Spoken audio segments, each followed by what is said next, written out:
today, I'm very happy to present our speaker, Dr. Gregor Kuntze, who will be speaking about his work on juvenile idiopathic arthritis. So for those of you who don't know, Dr. Kuntze is an adjunct professor here at the University of Calgary and a research associate working with Drs. Carolyn Emery and Janet Ronsky over at the Foothills campus. He's also an associate member of the Alberta Children's Hospital Research Institute. So, as usual, before I pass it off for your talk, I just want to say a couple more words about his background. So, Dr. Kuntze graduated from the University of Dundee in Scotland with a Bachelor of Science degree in Anatomy and Physiology. He then went on to do his doctoral work at Loughborough. Okay, not even close. Loughborough University in England, where he got his PhD studying biomechanics and physiology, specifically looking at the biomechanics of playing badminton. After graduation, he did a postdoc at Cardiff Metropolitan University, where he studied the use of wireless sensing in sport. So I know that's something that a lot of people here are very much interested in. And finally, after all of this, he came to the University of Calgary.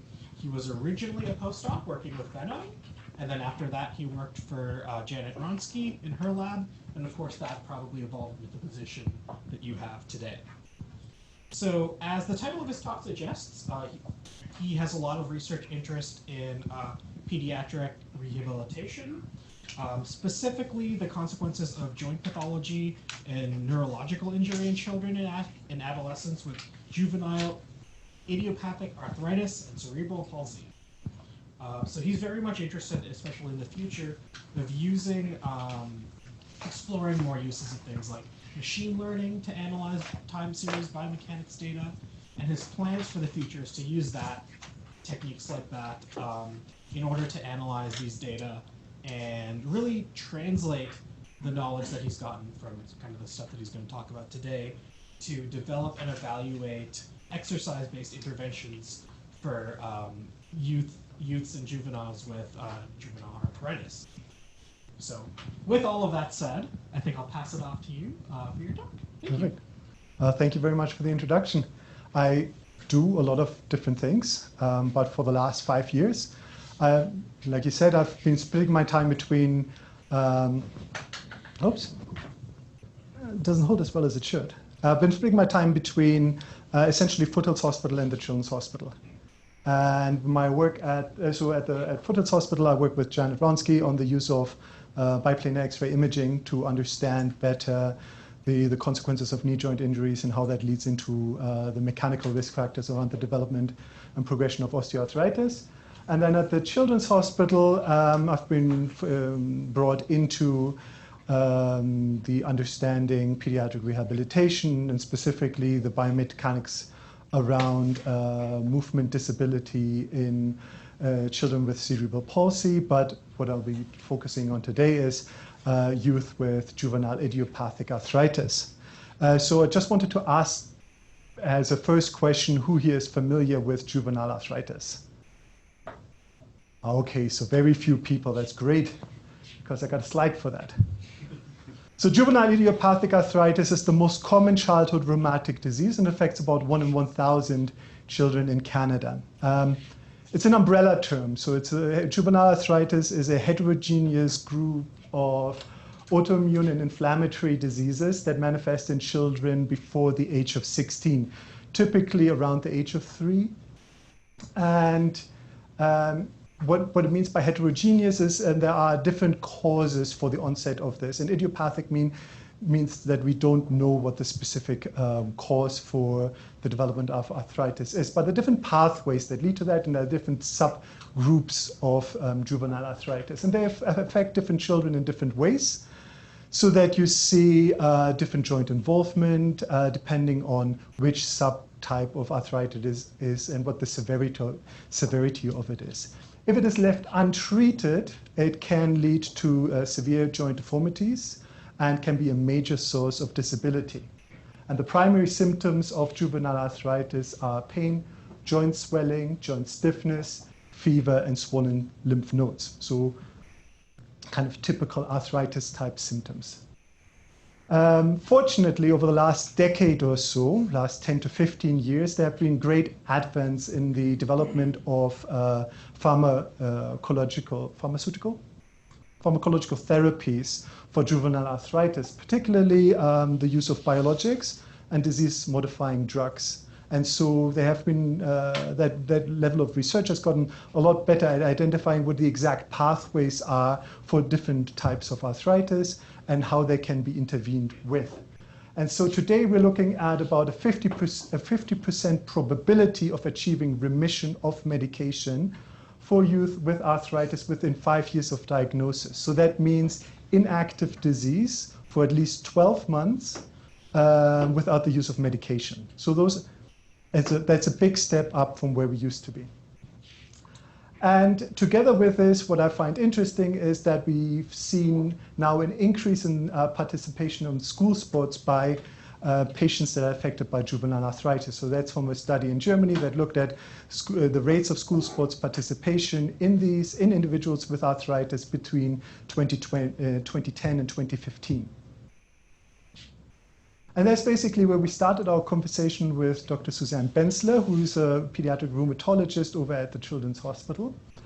And really the question there is, how do we move the conversation from recommending no activities for patients with arthritis to what type of activity and how much activity can be recommended? So what are these activity recommendations for youth with arthritis from a clinical perspective? And in order to be able to understand that, you have to understand what the secondary consequences of arthritis are. So apart from the inflammation, the pain, the kind of things that we target with drugs, how and what other ways does the disease affect the individual? Unfortunately, at the time, back in 2015, when we started this, very little information was available on the secondary consequences of arthritis. So some of the consequences that were available in the literature, I'm just going to see if that works, yeah, are that youth with arthritis were generally less physically active and had lower fitness. They had some balance issues, as well as that their jumping and gait mechanics were altered. So, but very few studies that actually looked in that. And we need that information on how arthritis affects these individuals in order to be able to plan effective exercise or rehabilitation type interventions to help these individuals be prepared for activities such as school sports.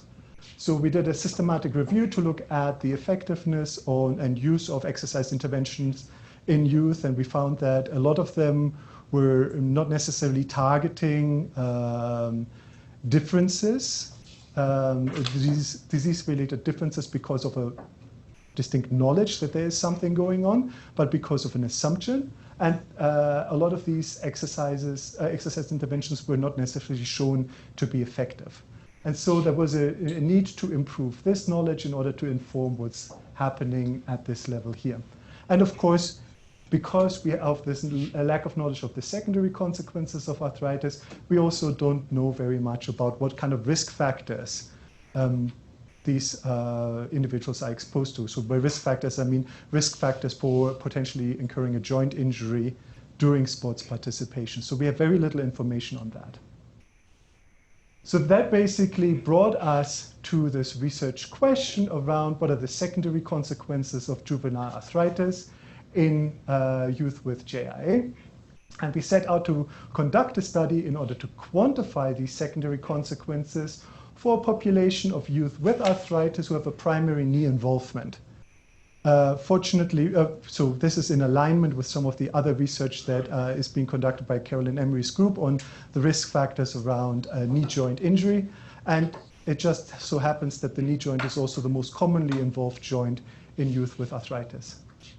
There are three major components to this study. One is to look at physical activity participation, to understand how juvenile arthritis affects their choice in activity participation, to look at body structure and function. So this is based on, this terminology is based on the International Classification for Functioning, Health and Disability in Youth. This is a World Health Organization definition, and this is basically a clinical term that encompasses also biomechanics. So kind of this is where I fit in predominantly.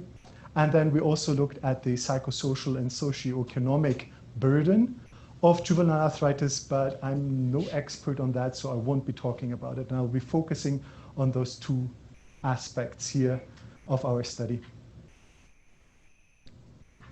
So I want to start off by talking a little bit about our cohort and our study design. So working with Carolyn, I got a great appreciation for study design. And we decided to go with a matched pairs study design. So matching individuals with arthritis on age and sex to their healthy peers. They go through, we have participants that are between the ages of 10 and 20 years old. There are developmental changes there in order to try and accommodate some of those differences, potential differences. We decided to match our cohort based on age and sex.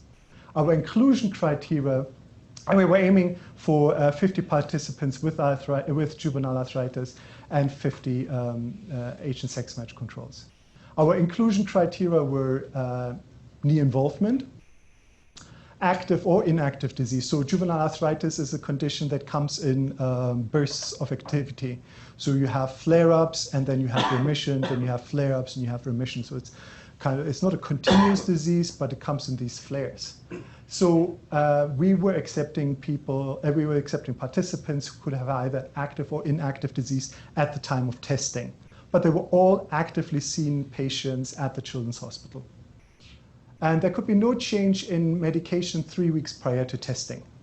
Our assumption is that medication could vastly change the disease state.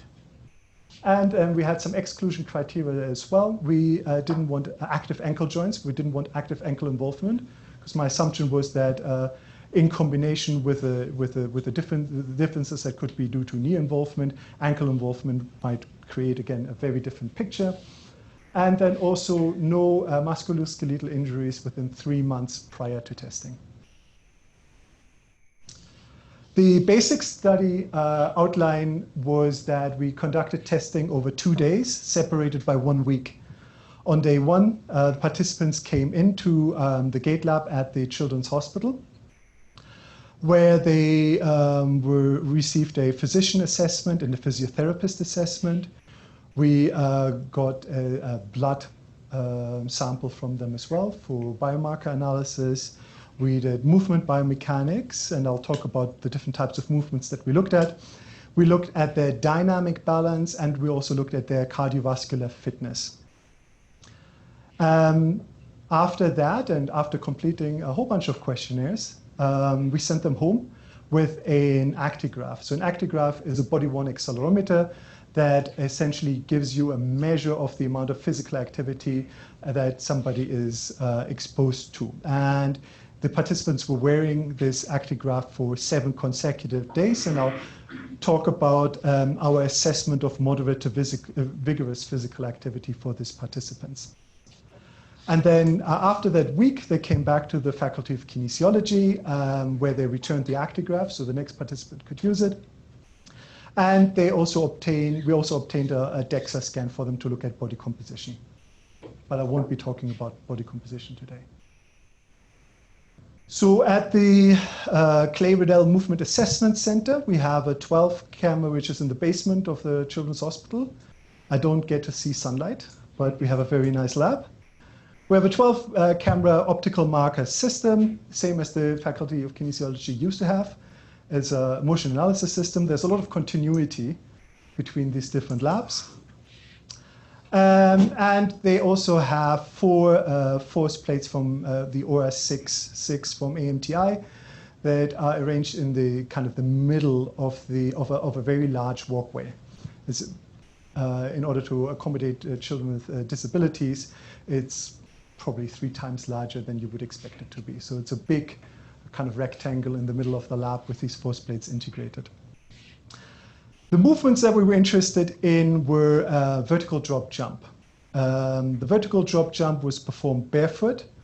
Participants started on a 33 centimeter high box. Then they jumped off that box and landed with both feet simultaneously on 2 of the 4 AMTI force plates. Then they went straight into performing a maximum counter movement jump. And then they had to stick the landing again on the same force plates. And that was essentially the task. And the objective, the instructions that we gave to each participant was to jump as high as you can on that counter movement jump. For the single leg squat, participants performed this movement also barefoot.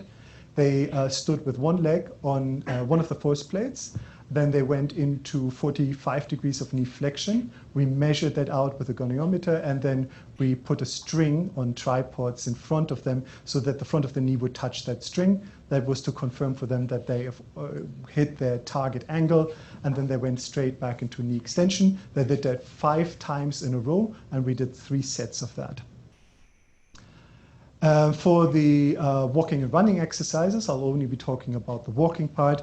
We have a pediatric treadmill from Woodway. And we basically got the participants to put their shoes back on and then walk on the treadmill at 1.2 meters per second for 60 seconds. They have a familiarization period beforehand, but the data collection period was 60 seconds. And then we performed all our data processing for the joint angle data. So we processed everything in EVART first. Yeah, I'm still using EVART back there to get our marker locations. But when we processed that data to get our joint angles using Visual 3D. Okay, so the cohort that we were able to collect data for consists of 30 individuals with juvenile arthritis. So we're aiming for 50. We achieved 30. We were very pleased with that. And then we have a total cohort of 35 youth without arthritis. Those are controls. So we end up with 30 matched pairs between these 2 groups. The age of our participants is about 15 years old. They're about 1.6 meters tall, and they weigh about 56 kilograms. Juvenile arthritis is a disease that affects predominantly, so different subtypes of arthritis are a little bit different, but generally speaking, juvenile arthritis affects a lot more females than it does males. And that's reflected in our percentages for our cohort as well. So we had 70% of participants being female. Most of the participants had either oligo or polyarticular disease. Those are the 2 most common types of juvenile arthritis. Oligoarticular arthritis involves up to 4 joints. Polyarticular disease affects in excess of 5 joints. And there's enteritis-related arthritis also involves that those insertion sites between bone and tendon. But we had very few of those participants. And this, again, is in line with the kind of demographics that you would expect for a population of youth with juvenile arthritis. The thing that also makes sense is that these participants that we had in the lab actually had very low disease activity at the time of testing. So these are the more mild categories of juvenile arthritis, and they only had they had predominantly knee joint involvement and no ankle joint involvement. So we actually had a cohort of individuals who have scored low, relatively low, with respect to physician global assessment of disease activity, parent global assessment of disease activity. They had few joints that were active, so only 1.6 joints for our mean, and very few joints with a limited range of motion. So those are clinical criteria around categorizing how the severity of the involvement or the severity of the disease. I now want to talk about our outcomes in kind of order of physical activity, participation, and body structure and function. So physical activity, I want to start off with pain. That didn't fold nicely into the previous slide. But pain was also assessed using the Child Health Assessment Questionnaire. That's a standard questionnaire for youth with arthritis. And part of that questionnaire is a visual analog scale of pain that gets converted from a 10 centimeter scale to a scale of 0 to 3. And from that, we can see that and I'm presenting most of my data with respect to pair differences. So essentially the differences between a participant with juvenile arthritis and their healthy control, so JAA minus the control, and across all of the different participants. So here we can see that the pair difference is about a mean of about 0.2. So the differences aren't very large. So they were also anecdotally speaking to the participants, they weren't really expressing pain at the time of testing. So moderate to vigorous physical activity. Like I said, we used an accelerometer effectively to measure physical activity. So they wear this device, and then when they don't wear the device, they also write down what type of activity they've been involved in and for how long. So you can kind of compensate for the fact that sometimes they might not be wearing an accelerometer, for example, when they go swimming. What we did is we used cutoff criteria from the literature for youth population. So I believe it is Evanson that we used as our cutoff criteria. And it's about 2,300 acceleration counts per minute that define a moderate activity, and it's in excess of 4,000 counts per minute to be in the vigorous physical activity. But we use the combination of this in order to define this moderate to vigorous physical activity criteria. What we can see is that participants with arthritis were performing in about 19 minutes less moderate to vigorous physical activity per day compared to the healthy controls. Statistically speaking, our confidence intervals include zeros, so they're not significant.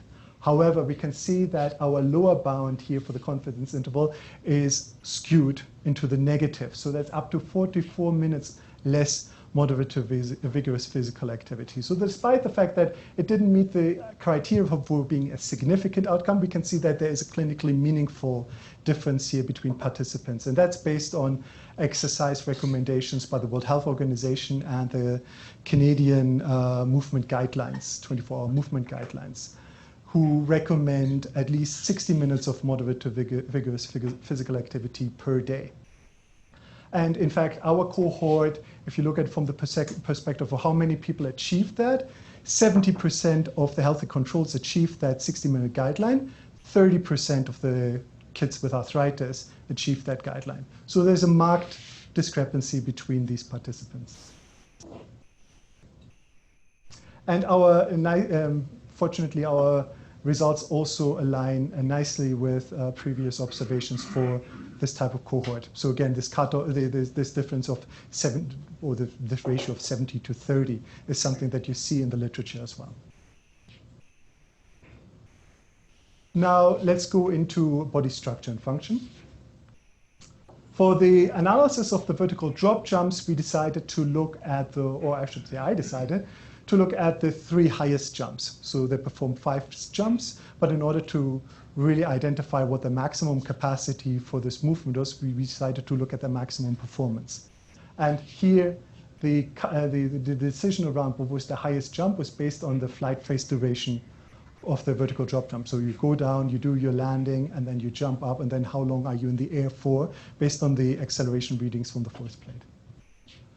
All our analysis is done with respect to an index leg and a contralateral leg. So an index leg is, for kids with arthritis, the most involved leg, the ones that either the rheumatologist or they themselves say is the one where they feel that is most typically where the arthritis is located, or it is the dominant leg of the healthy controls.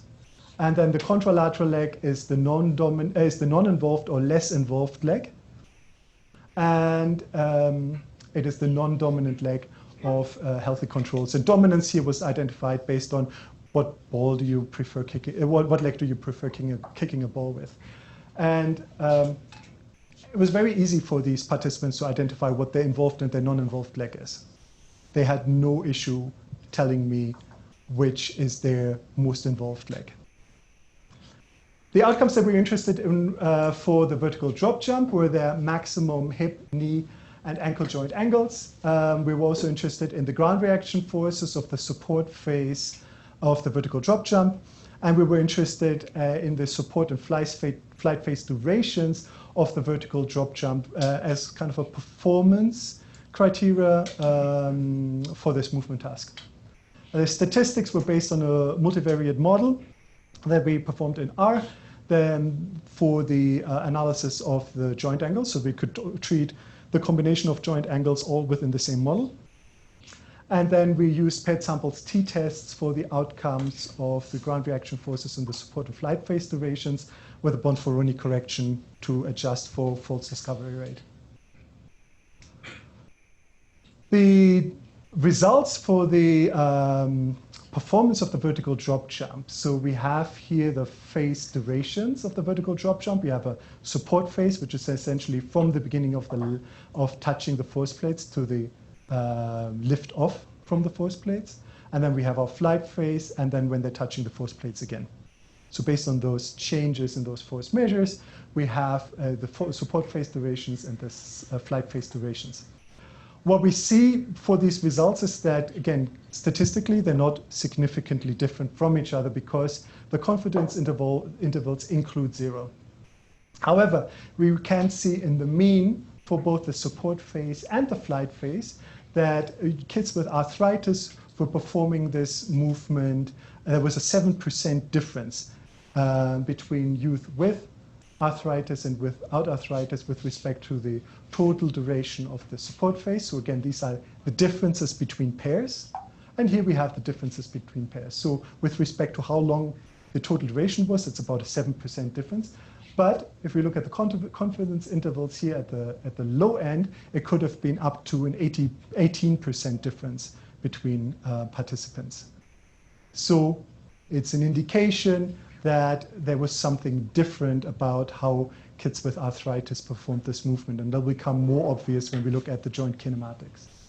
In terms of the vertical ground reaction forces, either during the landing phase, the maximum vertical ground reaction force, during the landing phase or the push-off phase, there was no difference between participants.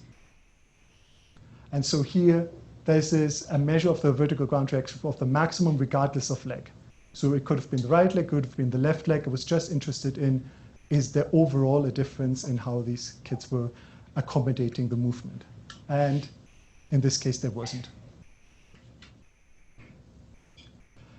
So I have big tables because I'm including many fixed effects in the multivariate model. Here I'm showing a subset of the variables that I included. So part of my fixed effects for this model are the joint angles. But I've also included potential confounders, such as age, sex, which leg they used in this case, in order to try and, within the same model, account for the different interactions. So here, for the fixed effects of the difference in the joint angles between the two different groups, we can see significant differences in terms of the ankle in the sagittal plane, the knee and the hip in the sagittal plane, as well as hip adduction and abduction angle. So overall, the indication here, and I'm showing some figures of what this data looks like. All of these data indicate, and the beta tells us, the magnitude of the difference, but also the direction of the difference. We can see that we had about 3 to about 8 degrees differences depending on which joint we're looking at. Overall, the differences indicated that participants with arthritis actually landed with a more stiff strategy. So they went into less knee flexion, they went into less hip flexion, and they showed less ankle dorsiflexion as well. Well, we'll see an illustration of those results here. So at the hip joint, we saw that in red. So we have our joint angle, we have our normalized time period for the support phase of the vertical drop jump, so the period of time that they spent on top of the force plates. And we can see that here we had about, juvenile kids with arthritis are in red, and the healthy controls are in green. So we can see that the hip angle was reduced by about 4 degrees. We can see that at the knee joint, we had the largest differences of about 7.5 degrees, less knee flexion. And at the ankle joint, we see about 2.5 or so degrees of less ankle dorsiflexion. So overall, it's this appearance that kids with arthritis were landing with a more stiff strategy. They spent less time on the ground, and then they jumped up from that and had a reduced performance in their jump height or jump phase duration as well. Interestingly enough, these results are very different from the study that has been performed on vertical drop jumps in kids with arthritis before. So previous research was found essentially the opposite, but I don't have a very good explanation for this. Their sample was a lot smaller, and my expectation is that it could be related to either experience of performing vertical drop jumps or maybe instructions around vertical drop jumps, because the healthy controls participating in that study also went to only about 50 degrees of hip flexion and maybe around 70 degrees of knee flexion. So very different behavior of the two cohorts. So I can't explain exactly where those differences come from, but I expect that it might be the recruitment strategy and how these kids performed the movement.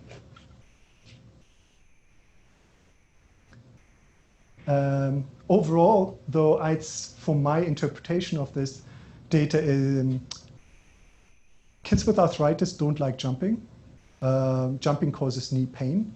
We know that jumping is an issue, especially when used as part of an exercise intervention. So there are exercise interventions used in kids with arthritis where their dropout rate is 40–50% because because jumping leads to pain, and pain leads to a lack of adherence to the protocol. So we know that jumping is an issue and landing is an issue. And so to me, it seems like they're hesitant about performing this movement, and therefore we can see that they're poorly adapting to this movement and they don't really want to do it. And that's how these data make sense to me. We also considered, I'm bringing this up because I'm considering age and sex as potential confounders, and we do see age and sex related effects on the knee flexion angle, where older participants tend to go into greater knee flexion, and also on sex, where female participants tend to have greater hip flexion and less ankle flexion. So I just find that interesting and important to keep considering age and sex-related effects in your analyses. Single leg squat, I talked about how these were performed. We were interested in the center 3 single leg squat repetitions out of 5 consecutive squats. So we weren't interested in the first and the last one because there could be outliers because you stop and restart and stop the movement. So we end up doing 3 sets of those. So we end up with 9 repetitions of the movement. Same analysis, so we can index and contralateral legs as our references. And the outcomes here, I was interested predominantly in how the hip is moving during that, because a lot of the risk factors that we know about that are interesting with respect to injury and using single leg squats as an assessment tool are related to how the knee is moving, and how the knee moves is a lot dependent on how the hip is moving. So I decided to focus on the use of the sagittal coronal transverse planes for the hip. And again, we considered these outcomes in terms of a multivariate model. I couldn't cut this down as well as I could the other one. So I have a little bit more data here. The only outcome that popped out as significant in this model was hip internal and external rotation. So kids with arthritis were performing the movement, and this is range of motion data. So they performed the movement with reduced range of motion at the hip. So it seems like they essentially adopted a more internally rotated hip, then performed the single leg squat, and then came back up, which could be a good strategy if you want to avoid recruitment of your gluteal muscles to perform this movement. So if you have a gluteal muscle weakness, this could be a strategy that could allow you to perform the movement without recruiting the gluteal muscles as heavily.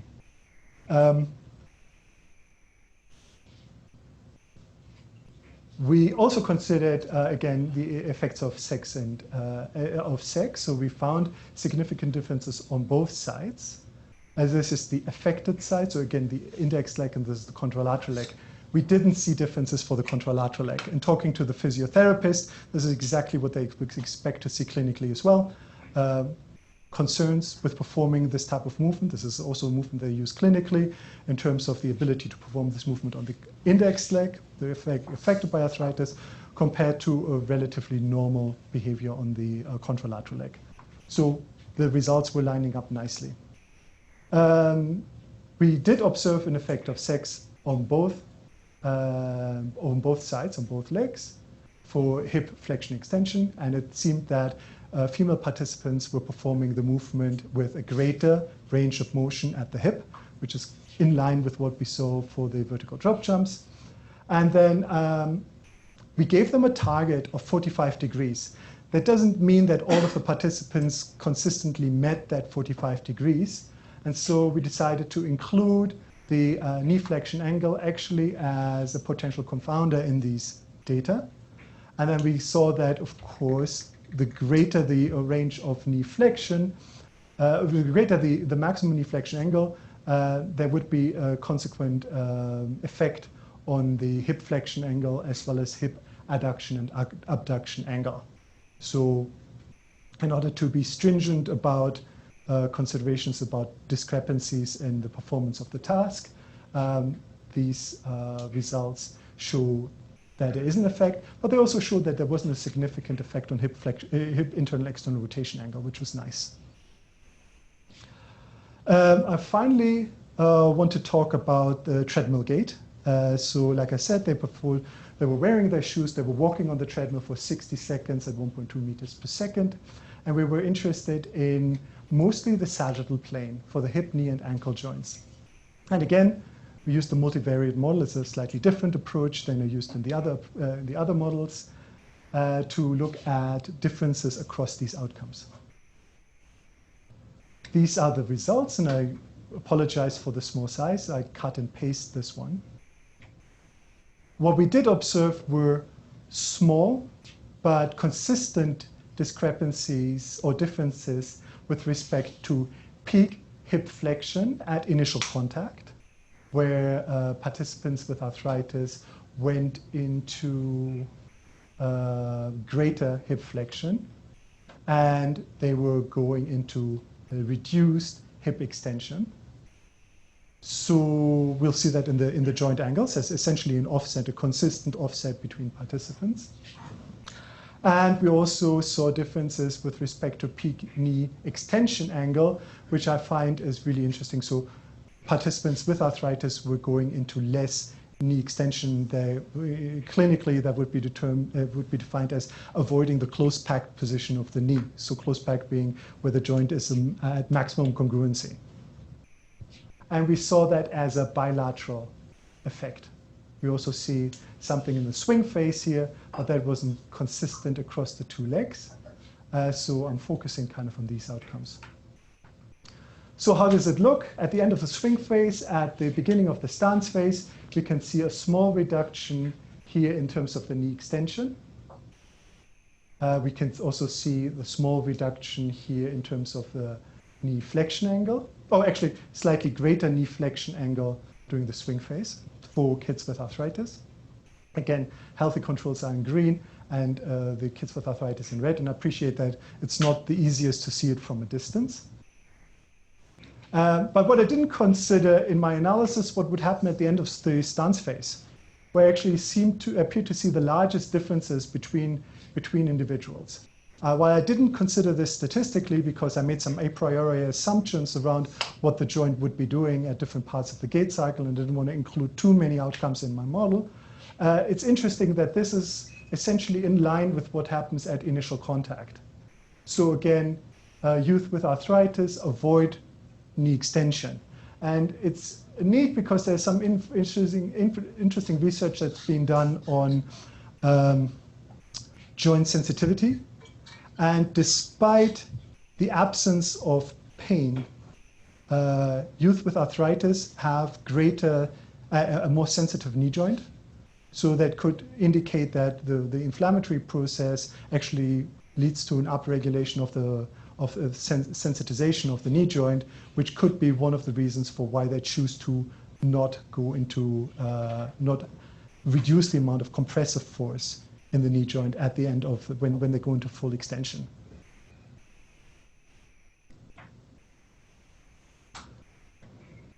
So what what I've hopefully been able to show is that we've done a lot of work on quantifying the secondary consequences of juvenile arthritis for kids with a knee involvement. We have a very specific cohort, and we've been able to get a lot of information in terms of how the disease affects their physical activity participation and how their disease affects their biomechanics. And I believe that we have the most comprehensive study here, the most comprehensive information on the secondary consequences of juvenile arthritis.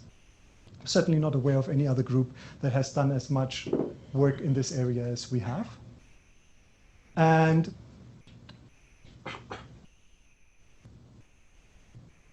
what we have been able to show is that, so I've talked about this, I've talked about how they have mild pain and mild symptoms. This information is not necessarily generalizable because we know something about a youth with a specific subset of symptoms. But we can see that even if the disease process is mild and they're essentially able to take part in activities, they still choose to participate in about 19 minutes less moderate to vigorous physical activity per day. We can see that they adopt a stiff landing strategy, which my interpretation relates to hesitation or maybe an unfamiliarity with jumping exercises.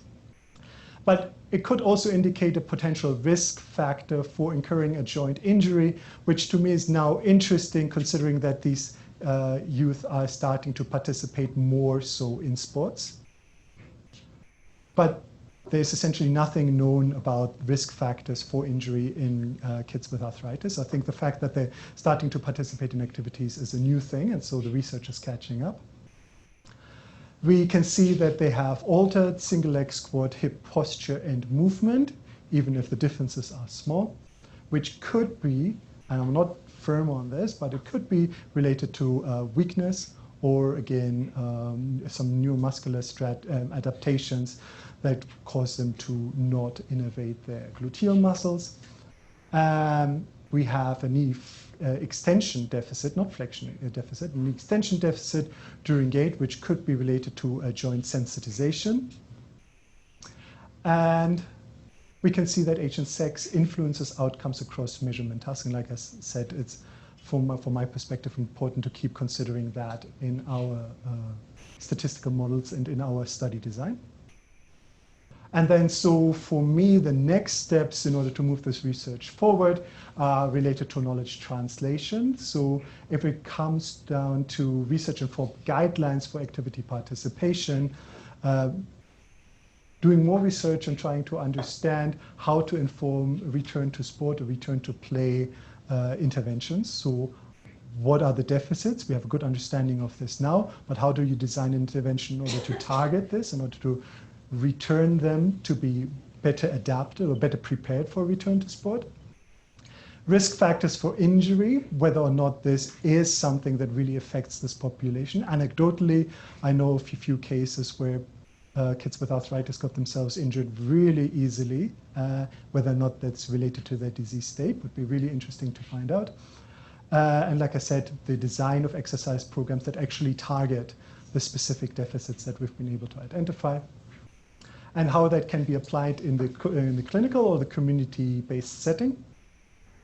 Then I do a lot of imaging work as well. I'm really interested in the consequences of arthritis and physical activity participation with respect to imaging, to joint health, how that might be a concern, how we can use information on joint health or joint status, or to inform exercise recommendations. So one thing is, are they able to do the exercise? And another thing is their joint capable of coping with the exercise that it's exposed to?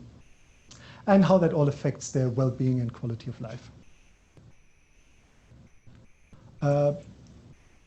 This is a clinical research collaboration.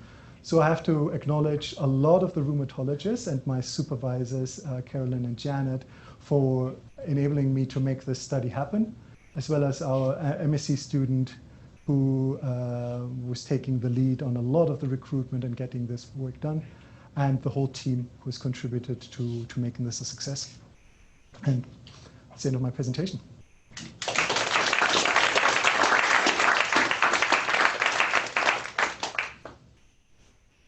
Awesome, thank you. So I'll open the floor to questions. So you mentioned that you have active and inactive individuals. Have you had a chance to look into whether there are differences in like people who have active and inactive status? So the criteria were active or inactive. They were all inactive. They all didn't have, they were all not symptomatic at the time of testing. So yeah, that makes that argument a lot easier. Absolutely. Thanks, that was a great talk.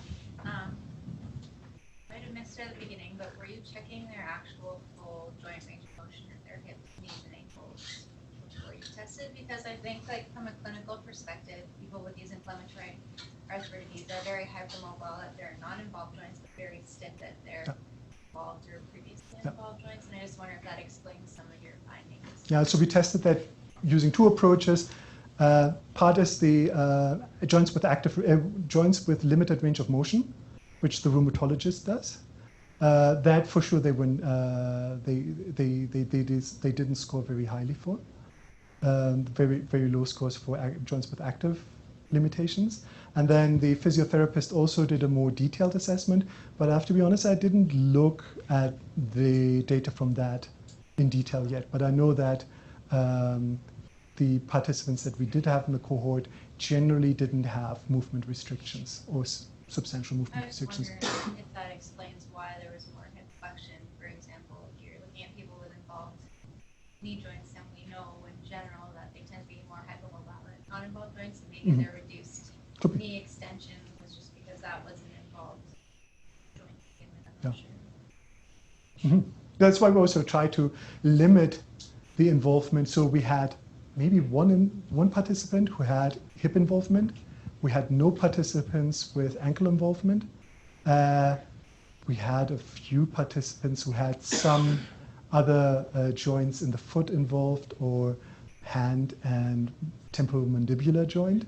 So not too many other aspects that could have contributed to other than the knee joint involvement. Absolutely. Question? She kind of touched on mine, but I was just going to see if you evaluate like joint contracture at the knee, because that could explain some of the findings, especially during gait. Because it doesn't seem like if they're drop landing with a more straight knee, it doesn't seem like they're avoiding painful behaviors rather than just kind of joint contraction for those things. So no, the participants didn't have contractures per se, no. And also, the knee wasn't necessarily more extended, but they just went into less flexion. So then, whether or not they avoided, so it depends on at what point that becomes painful.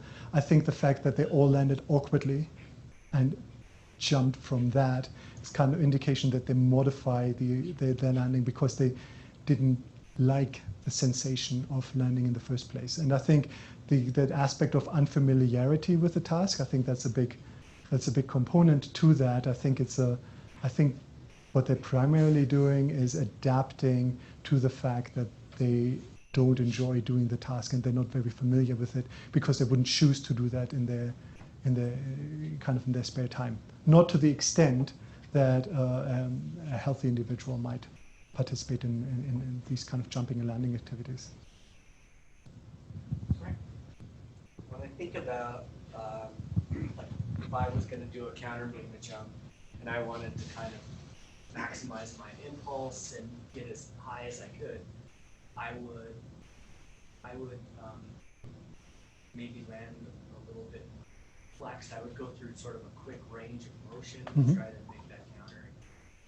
And so, but the subtle kinematic differences that you see in the patients versus the in the controls, they don't really result in any sort of functional difference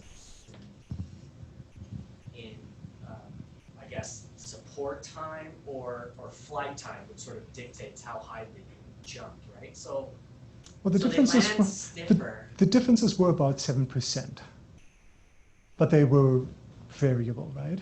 So they spent about 7% less time on the ground, and they spent about 7% less time in the air, and maybe up to 20% in terms of the differences. Okay, 70%. Seven. On average, 7% difference. But that wasn't statistically significant. No, because I got a fairly low sample. Okay, but it was statistically significant with the kinematic data. Yeah. So where do we put our emphasis on the statistics? Kinematic data or the kinetic data? I think, in the kinematic data, we see differences of 7 degrees, 8 degrees at the knee joint. So I think that's a substantial difference between individuals. So I would have thought that you get that difference as you land stiffer and maybe you have a shorter stance time and you don't jump as high necessarily. Well, I think a lot of it is depending on their confidence of going into knee flexion and actually accelerating from that. So it seemed like a lot of the participants were just not very confident of doing this and then actually generating the forces to jump. So maybe it's not reflected in the amount of force, the differences in the forces that they were applying, and the timing differences were small, but the strategy that they were using in order to do this tells us a lot more about how the overall kind of the multi-joint coordination of performing that movement. Maybe it would make sense to look at the joint moment. Yeah.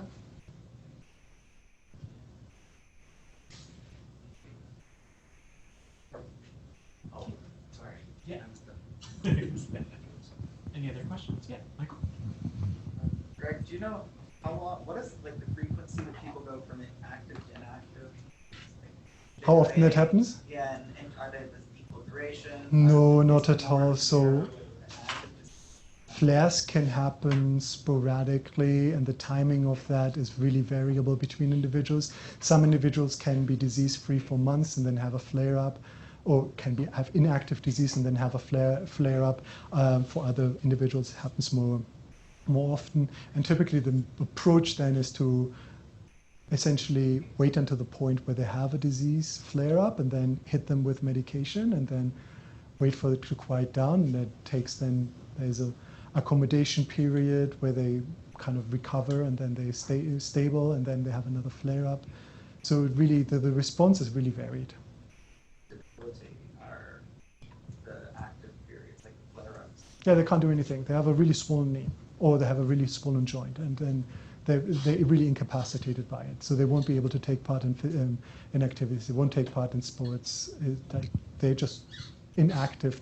Recommendation is to not be active during those periods, wait for things to calm down, and then to start being active again. So kind of the rehabilitation piece or the physical therapy piece around that is also then always needs-based. So as somebody has had and needs to see the physio again to build up strength and build up confidence and those kind of things, they then see their physio again. I know you had a question. You matched the samples with respect to sex and with respect to age, but not with respect to weight or mass. It's true. And the standard deviation for the mass was very high, 15 or something like that. So you probably had a lot of difference in mass. Wouldn't you think that mass is much more important than age, for instance? I thought about that. I can't remember what I did in terms of my data analysis for considering mass. Yes, I think. Didn't I consider mass as part of the multivariate model? I might have. I have to remember. Oh, BMI. Yes, I included BMI. So the combination of mass and height, in terms of the statistical model to look at whether or not BMI had an effect on the outcomes, but it didn't seem to have a significant effect on the outcomes. BMI is a word. Well, it's this combination of height and mass. I think in the background, as I ran those data multiple times, I also tried weight at some point in isolation, but it also didn't have an effect in and of itself. That doesn't mean that because it didn't come out as statistically significant in my analysis, that consideration of weight isn't important. I would have to look at what the actual differences between pairs were in terms of their mass and whether or not that could have been a confounder. The mean was about the same, but then deviation was so high that I assumed the single ones were not the same. I would have to look at exactly what the difference in the pairs was.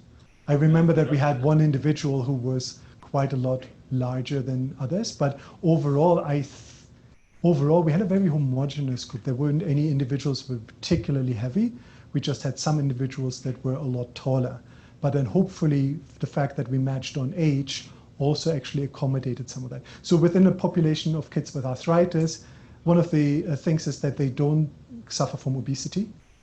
So for my remembering what the cohort is like, they're all very similar, but I would have to look at the pair differences to understand which individuals could have had a larger difference in their body mass on their weight. Another question, you compared the dominant leg with the most involved leg. Sure. The dominant leg will probably provide the best performance. The most involved leg will probably provide the least performance. Maybe. So I would have just turned that around. I would have compared it the opposite way. Yeah, so exactly those thoughts were going through my head as well. I tried it a couple. I had to make a decision at one point about which leg to choose. So you could choose either the dominant leg or the non-dominant leg or random leg.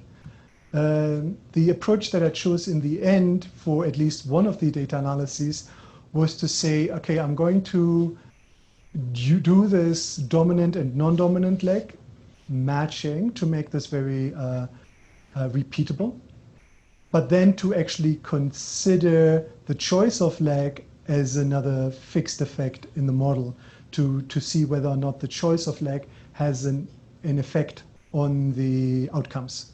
And the choice of the leg didn't appear to have an influence on the outcomes for at least, I can't remember, I think it was for the vertical drop jumps where I considered leg as a fixed effect.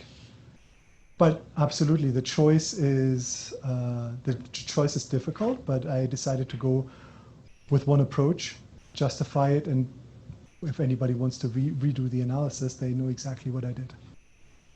Third question. Based on your results, can you advise parents or physiotherapists or whatever whether a child should do exercise or not, whether it should do less exercise, or any advice could you give that, and how would you argue? No, I can't. I do biomechanics, I don't do clinical. But the outcomes that we found on the biomechanics side align very much with the clinical picture and the kind of clinical targets for physiotherapy. I believe that exercise is a good thing. Exercise participation is a good thing and should be recommended regardless to any acceptable level. So typically the recommendation is participate in activity, make sure you don't injure yourself. If it hurts, stop. But until that point, participate in activity. Exercise, apart from juvenile arthritis, has a lot of additional benefits in terms of cardiovascular health, in terms of body mass, in terms of health and wellness.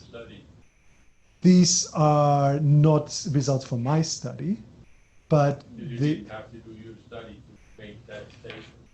No, you didn't, but it gives confirmation to the fact that... Give me an example where you use your data to support such a statement. Okay, so what we have been doing really poorly is to develop exercise intervention based on quantifiable differences between individuals with and without arthritis.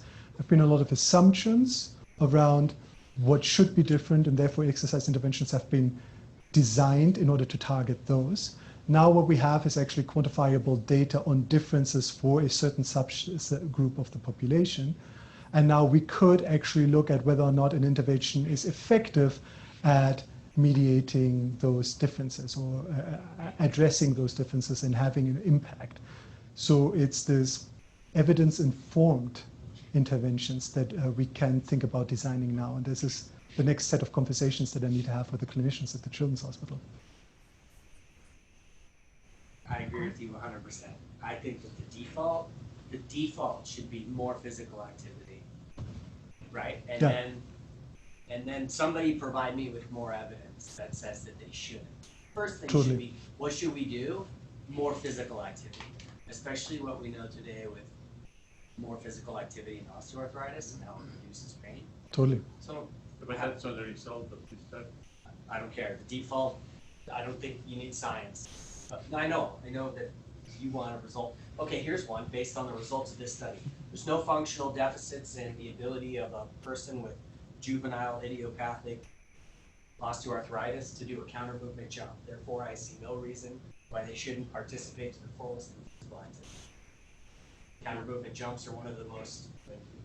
I'm just saying, that's some. This makes my work really easy. I like it. I did want to ask about exercise participation in pain. Anecdotally, did they say that it does hurt more when they do participate in physical activity?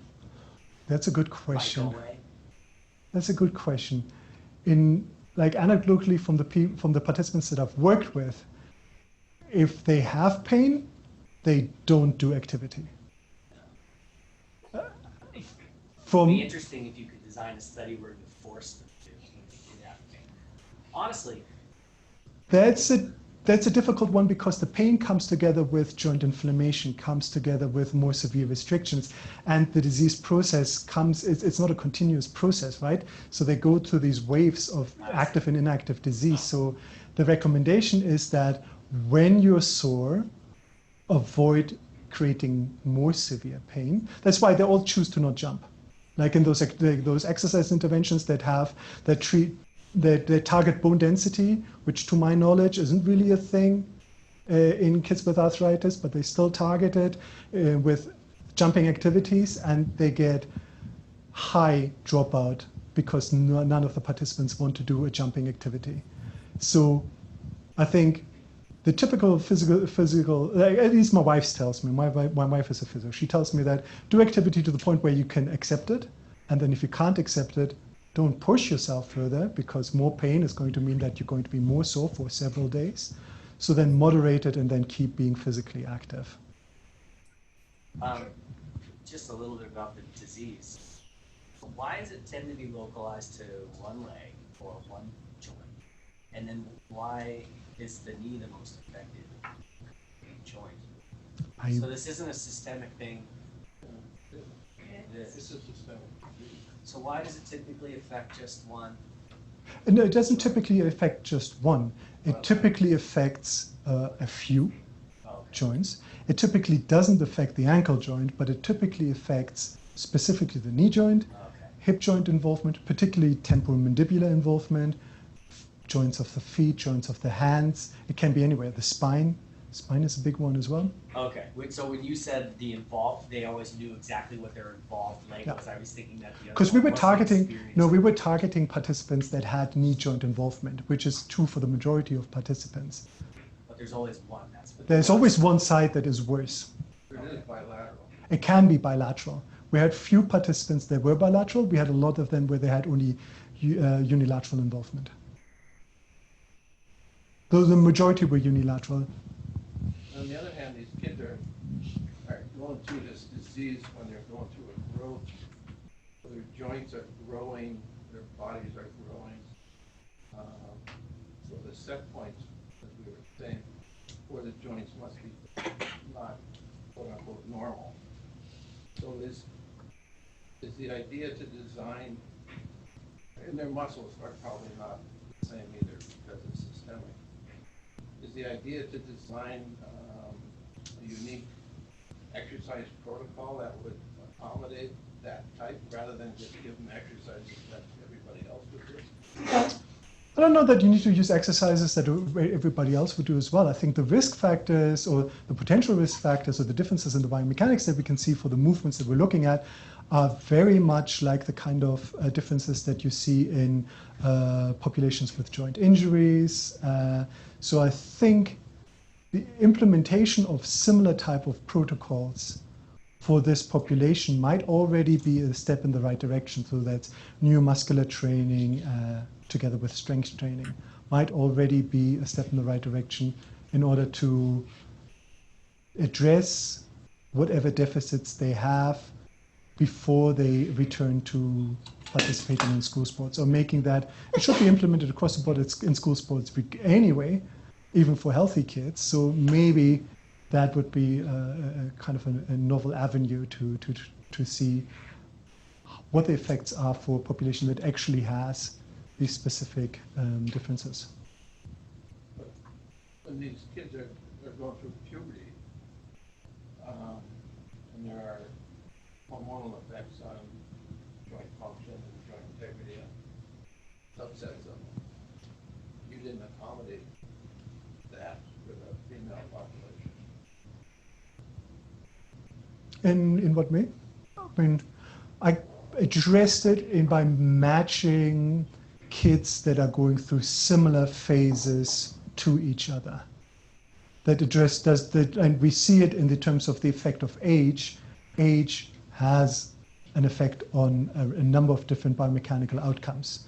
So no, I appreciate the fact that no, I didn't specifically address that, but I addressed it by acknowledging the contributions that age and sex have on differences in biomechanics as well. But hormonal changes are super difficult to work with, absolutely. Yeah, go ahead. One thing that I noticed that was interesting was that there was at least one person in the JIA group that was diagnosed 173 months prior to participating in the study. So sure. that's 14 years. Your mean age was 14 or 15 years. So how young can some of these children diagnosed with one? Typically, it's about 2 or 3 years. Yeah, But it can be it can be as young as 1. We also had one participant who was actually diagnosed, I want to say like age 12 or 14. So we also had some people with a time since diagnosis of 0 because they were diagnosed and they came straight into the study. So how much The criteria is that it's before the age of 16. Okay, and how much of a role could the time since diagnosis have played? Yeah, I tried to look at that and I didn't see anything. I didn't see that the time since diagnosis had an effect on the biomechanical outcomes. And I guess the last follow-up question to that is, then how correlated would you expect time since diagnosis and actually how long a person had the disease to be? Like maybe they were like, oh man, yeah, he's been in pain for 10 years, and then he gets diagnosed with JIA. Yeah, again, I think the complicating factor there is that the disease isn't continuous, that the disease comes in flares, and either individuals respond well to medication or they don't respond well to medication. So if it's an individual who responds well to medication and every time they have a flare, they can knock that flare back really quickly and then they're in disease remission for a long time, or in inactive disease for a long time and then they have another flare. So the way that the disease manifests is not necessarily a reflection of how long they've had the disease for. And I think I got exactly that from a question from reviewers as well. And I think the honest answer is that it's so variable that you don't necessarily find that nice linear relationship. Yes, go ahead. If you said that the earliest you can diagnose is age 1, how would you go about diagnosing someone who doesn't move the same way that all the other children are moving? So the diagnosis is not based on movement. It's based on the fact that they have joint inflammation, they have pain, they have those kind of things. So everything that manifests as like arthritis. You know, they come in with really blown up arms and the parents are in tears. And the rheumatologists try to figure out as quickly as possible what's happening. Are there are some biomarkers, serum biomarkers. Oh, absolutely. Yeah. So typically, they then do a blood panel and look at whether or not they have rheumatoid factor as part of the diagnosis, or I can't remember what all the different criteria are. Can you speak a little bit about the interaction between the disease and exercise? And specifically, we were kind of we're sort of around this idea, but do you think the main objective of an exercise sort of regime would be to give them the benefits of exercise in a way that doesn't interact with the disease, or would it be to give them exercise to make the disease better? So I think both are kind of moving around in the literature at the moment. There's a lot of interest in the use of exercise in order to act as an anti-inflammatory type thing, and a lot of concern about quality of life and psychosocial well-being in these kids. So to be honest, I think it's the combination. I'm looking at it more from the perspective of, okay, this is what I can see is working differently in terms of their joint biomechanics. And this is where maybe like a neuromuscular training type activity would help to prepare them to take part in sports like basketball and badminton, where they will be jumping around, but they might be ill-prepared for doing that activity in the first place, which might be a risk factor. But then a lot of other research is more interested from the social side of things. So are you able to do activities together with your peers? Does it help you with feeling less pain long term? Does it help you with feeling better about yourself? Kind of avoiding that social isolation component and things like that. So I think both are targets. Oh, did we have a... Well, I got a question from Rob. Go ahead, Rob. Some families have very sedentary children into early school that basically do nothing. I'm wondering, would the 19% less physical activity that you see be considered a cause of the arthritis rather than a result of the arthritis? You know, did the children drop their physical activity after they got diagnosed, or were they always very sedentary type kids?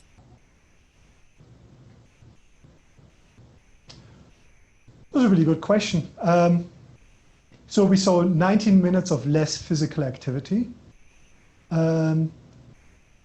It's one of the things that makes it difficult is because Calgary has a very highly active youth population.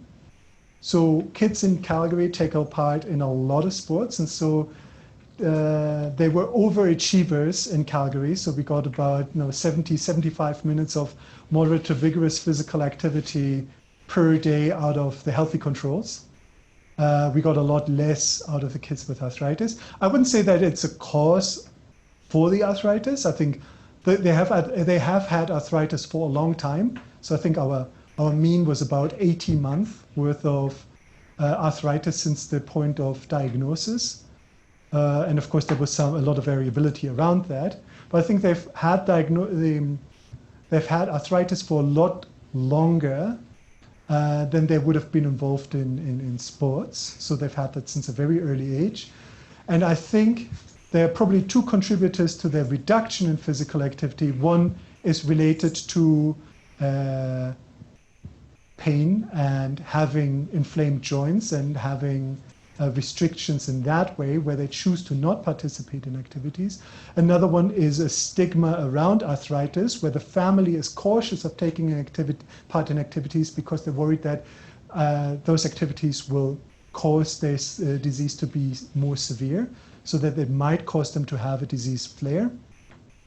I think those are the two main components. And there's actually some really nice research that's being done on exactly those aspects of the choice around physical activity. Part of that is also done over with the Alberta Children's Hospital Research Institute around what are some of the limitations around the choice in activity participation. So you haven't yet specifically looked at the possibility that, or asked the question of them. Well, I guess the families are not going to comment because my experience is families of little children who don't do any physical activity is because the parents are simply not paying any attention to them. So you may not even get a valuable answer to check that question. Yeah, that would be interesting to check on. Well, a lot of the participants also came in with their siblings, and their siblings were highly active. The family was highly active. I think there's probably a lot of variability, and I think there's probably going to be some aspects of cohort select or participant bias in terms of, like I said, like Calgary kids are very active, and they choose to participate in our study because they're interested in physical activity. So that could be leading to some skewed results potentially. But our results do line up with the literature, which is nice. But I agree with you. That's a part 2 of the research question that should be followed up on. Thank you. When you were talking about the height and weight earlier and matching them up, did you say that obesity or being overweight was not something typically seen? No. So if they have pain and inflammation, and it's possible that they make the choice or their parents make the choice to limit what activity they're doing, how is overweight not then an issue in that population? I'm no expert in rheumatology, but what I'm told is that kids with arthritis or individuals with arthritis other than osteoarthritis don't typically have an overweight issue. Typically, they're on the lower end of the weight scale rather than the higher end of the weight scale. It's just something that seems to be characteristic around arthritis, be it rheumatoid arthritis or juvenile arthritis. Just clinically, it's thought to be more of a pro-inflammatory state, so they're usually undernourished. The exception, which I was going to ask you about, is a lot of these patients, even as children, are on high doses of steroids, and so then they do end up gaining a lot of weight, and that could potentially affect joint function and ligament function as well. So I don't know if you looked at. We didn't have that in our cohort. Or anything like Yeah, no, we didn't have that in our cohort in terms of somebody being really overweight. Yeah. But we have all the information about the drugs that they were on at the time of testing. We have time for 1, maybe 2 more questions, if anyone has any. Looking around, looks like no. So with that,